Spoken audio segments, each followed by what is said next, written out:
बिस्मिल्लाहिर्रहमानिर्रहीम। अस्सलाम वालेकुम नाज़रीन कराम, मैं हूं मखदूम शहाबुद्दीन और आप देख रहे हैं मेरा फेसबुक और यूट्यूब चैनल। उम्मीद करता हूं आप सब लोग बखैर वाफियत होंगे और जहां भी होंगे अपने अहले खाना समेत खुश भी होंगे और महफूज भी। नाज़रीन कराम, आर्मी चीफ ने बहुत बड़ा ऐलान किया। कल फौज और पाकिस्तान की सिविलियन हुकूमत ने मिलकर पाकिस्तान के मुआशी मुस्तकबिल के हवाले से एक बड़ा अहम तरीन फैसला किया।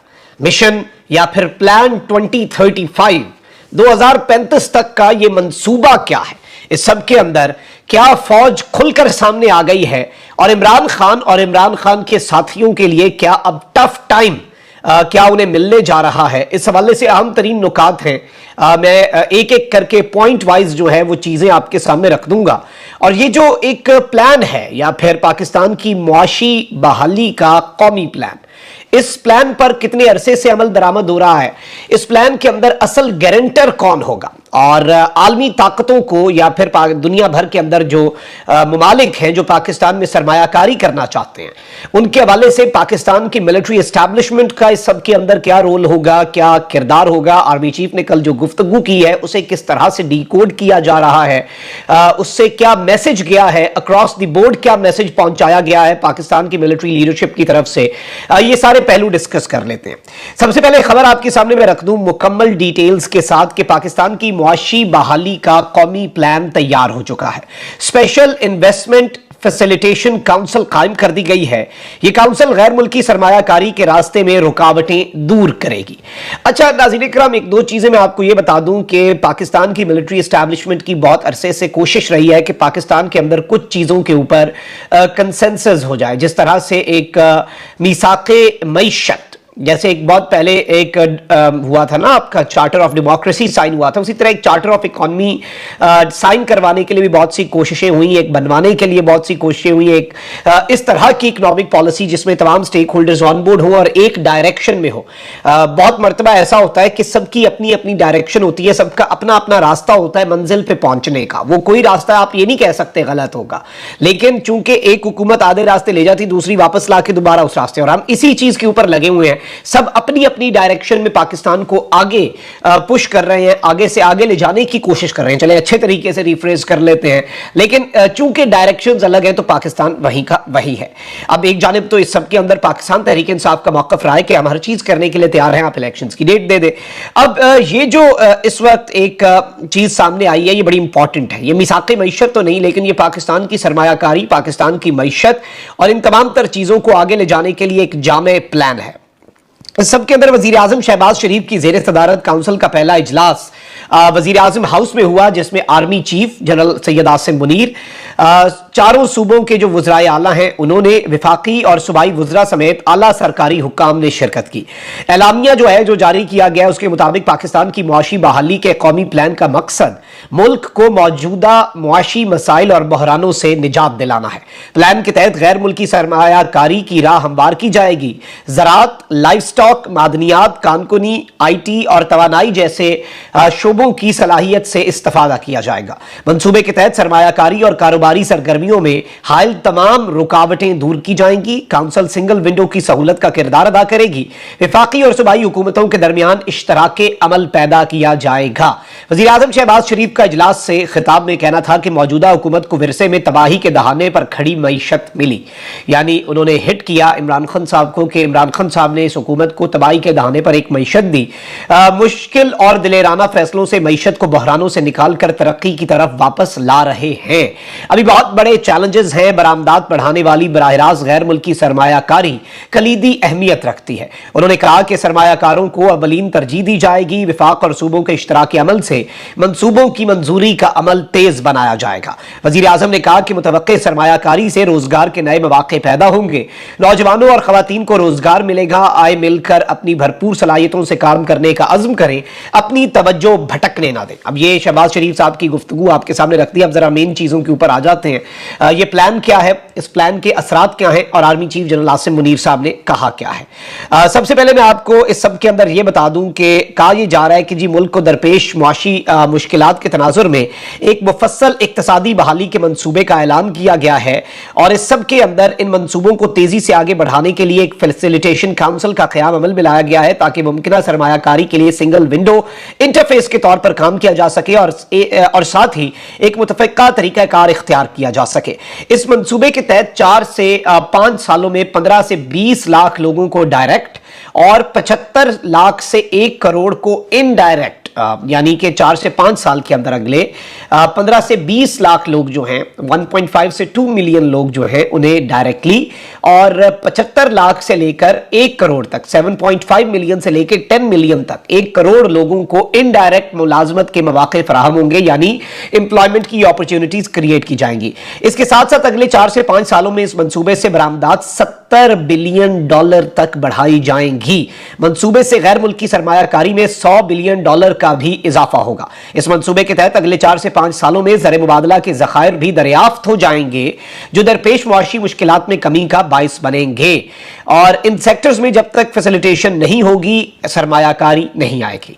अगर मंसूबा पाया तकमील तक पहुंच जाता है तो 2035 तक एक तखमीने के मुताबिक पाकिस्तान $1 ट्रिलियन की मईशत बन सकता है। पाकिस्तान के लिए बहुत बड़ा, लेकिन कहा यह जा रहा है कि यानी आप कह लें कि 2035 तक कितने साल रहते हैं, 12 साल, और कहा यह जा रहा है कि जी अगर इस मंसूबे पर अमल दरामद हो जाए तो पाकिस्तान $1 ट्रिलियन की मईशत बन सकता है। सिक्योरिटी और मईशत का एक दूसरे से गहरा ताल्लुक है। इसी वजह से पाक फौज इस मंसूबे की कामयाबी के लिए मैनेजमेंट, कोऑर्डिनेशन और अपनी तमाम तर तवानाइयां सर्फ करेगी। और जैसे ही जैसे ये प्रोजेक्ट मजबूत और मुस्तहकम होता चला जाएगा, फौज का रोल बतदरीज कम होता जाएगा, यानी फौज का जो किरदार है, फौज आहिस्ता आहिस्ता पीछे हटती जाएगी। ये निजाम तमाम स्टेक होल्डर्स की नुमाइंदगी के साथ ताउन पर मबनी और पूरे हुकूमती नुक्ता नजर के जरिए अब तक के पेचीदा और तवील कारोबारी अमल को मुख्तसर कर देगा। इस मंसूबे का मकसद विफाक और सूबों के दरमियान हम आहंगी पैदा करना है। और इस सब के अंदर मैं आपको ये बता दूं कि मुल्क के मुआशी हालात में इस बात के हवाले से ये तमाम तर चीजें जो है ये सामने आई हैं।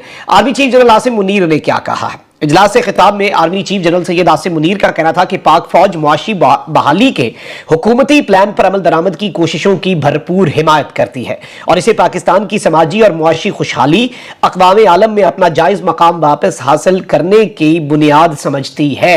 ये एक बहुत बड़ी स्टेटमेंट है जो जनरल आसिम मुनीर की तरफ से सामने आई है। और इस सब के अंदर मैं आपको ये बता दूं कि जो ये मईशत बहाली का प्रोग्राम आज मंजर आम पर आया है, इस पर गुज़श्ता तकरीबन 6 माह से ज़ायद वक्त है जिस पर इस पर काम हो रहा है, अंदर खाते इसकी प्लानिंग हो रही है। और इस सब के अंदर नाज़रीन इकराम कहा यह जा रहा है कि इस मंसूबे के जो ऐलान है उससे कबल जो होमवर्क है वो मुकम्मल कर लिया गया था और दिलचस्पी रखने वाले ममालिक को एस्टैब्लिशमेंट की जो दरकार एक गारंटी होती है, यानी इस सब के अंदर बाकी जो बड़े मुल्क हैं उनके लिए गारंटर का किरदार पाकिस्तान के ताकतवर हल्के और पाकिस्तान की एस्टैब्लिशमेंट वो किरदार अदा करेगी। अब यहाँ पर एक जानिब तो ये अपेरेंटली जारी बात है कि कौम के लिए एक बहुत बड़ा मंसूबा है और ये हुकूमतों से बालातर होकर कौम का एक मंसूबा है और इस मंसूबे के ऊपर मुझे नहीं लगता कि किसी को इख्तलाफ होगा या होना चाहिए। लेकिन इस सब के अंदर नाज़रीन इकराम इसमें जारी बात है बहुत से एंगल्स दिए जा रहे हैं, बहुत सी चीज़ों को डिकोड किया जा रहा है, बहुत से अपने अपने जो ट्रांसलेशंस हैं आर्मी चीफ के बयान की या फौज की इस हिमायत के बयान की, वो इसकी ट्रांसलेशंस की जा रही हैं। इस सब के अंदर अहमद मंसूर साहब हैं जो कि कॉरेस्पॉन्डेंट भी हैं डिफेंस और पॉलिटिक्स अफेयर्स के और वो भी 24 न्यूज़ के साथ वाबस्ता हैं। तो उन्होंने लिखा है कि सियासी और फौजी क़यादत का बड़ा इजलास, पाकिस्तान की मुआशी बहाली का जामे मंसूबा फाइनल, एक हुकूमत इज्तमाई हुकूमत के तसव्वुर को फरोग दिया जाएगा। अब ये चीज जो है जारी बात है ये बड़ी इंपॉर्टेंट है और ये गौर तलब भी है ये बात जो अहमद मंसूर साहब ने कही है कि एक हुकूमत और एक इज्तमाई हुकूमत के तसव्वुर को फरोग दिया जाएगा, यानी एक ऐसी हुकूमत का कयाम जिसमें सब हो और वो फिर मिलकर मुल्क को आगे लेकर चले। इस हवाले से वैसे मैं आपको ये बता दूं कि बहुत सी चीजें डिस्कस होती रही हैं कि सूबों के अंदर इंडिविजुअली जिसकी जो हुकूमत बने, लेकिन विफाक के अंदर 10-15 साल के लिए एक ऐसा निज़ाम लेके आया जाए जिसमें जो जितने वोट हासिल करे वो उस निज़ाम के अंदर उतनी नुमाइंदगी करे।